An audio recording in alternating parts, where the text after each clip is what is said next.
جیسے جرجانی نے اپنی کتاب میں جہاں یہ امامت والی بحث، اس میں انہوں نے لکھا کہ بھئی یہ امامت کو ہم جو عقائد کی کتابوں میں لا رہے ہیں تو یہ عقیدے کا حصہ نہیں ہے، لیکن چونکہ بدعتی اور گمراہ فرقوں نے ظاہر سی بات وہ شیعوں اور ان کی طرف اشارہ ہے، تو انہوں نے چونکہ اس کو اصول دین میں ڈالا ہے تو اس لیے ہم اس کو اس بحث میں لا رہے ہیں۔ وہ یہ کہتے ہیں یہ کہ یہ جی مسئلہ امامت جو ہے وہ فروع میں ہے، اصول میں نہیں ہے۔ اگر یہ اصول میں نہیں ہے تو پھر اس کی موت جو ہے وہ کفر کی کیوں ہے؟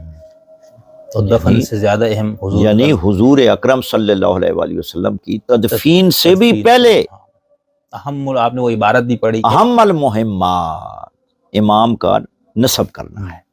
بالکل تو پھر اہم ہے نا، بالکل بالکل اہم رکن ہے۔ پھر یہ ہے کہ اصول دین میں اس لیے اس کی یعنی ضرورت ہے کہ حضور اکرم صلی اللہ علیہ وآلہ وسلم کے بعد ان جیسے ہادی کی ضرورت ہے کہ جو امت کی ہدایت کر سکے اور مثل پیغمبر ہو۔ تو حضور یعنی اشارہ بھی فرماتے رہے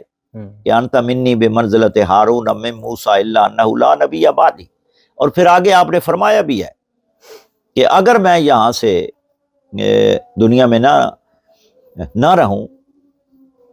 ہیں جی، وَأَنْتَ خَلِيفَتِي فِي كُلِّ مُؤْمِنٍ مِّن بَعْدِي، کتاب السنہ ابن ابی عاصم شیبانی نے بھی لکھا ہے اور باقیوں نے بھی لکھا ہے، سند ٹھیک ہے، البانی نے بھی اس کی سند کو حسن کہا ہے۔ اور یہ جو اشارے ہیں یہ سب اشارے موجود ہیں مولا امیر المومنین، اور پھر صلاحیت بھی رکھتے ہیں مولا امیر المومنین تمام، بہرحال صحابہ سے قیاس ہی نہیں کیا جا سکتا، کیونکہ یہ اہل بیت کے افضل اور بعد از پیغمبر افضل فرد ہیں، جیسا کہ ابن تیمیہ نے الفتاوی الکبریٰ میں لکھا ہے کہ ان سے جب سوال ہوا کہ آیا حضرت علی اہل بیت میں شامل ہے، تو انہوں نے کہا یہ تو کسی یعنی دلیل کا محتاج نہیں ہے، اہل بیت ہے، مولا امیر المومنین کا اہل بیت میں شامل ہونا یہ کسی دلیل کا محتاج نہیں ہے۔ کہتا ہے بلکہ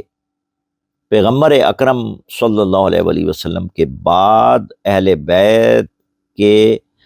بیت کا افضل فرد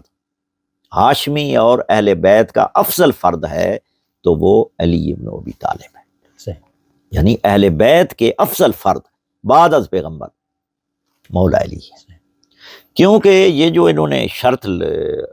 عائد نہیں کی نا کہ امام کا افضل ہونا ضروری نہیں ہے، بعض اہل سنت نے یہ کیوں کہا ہے؟ اس لیے کہا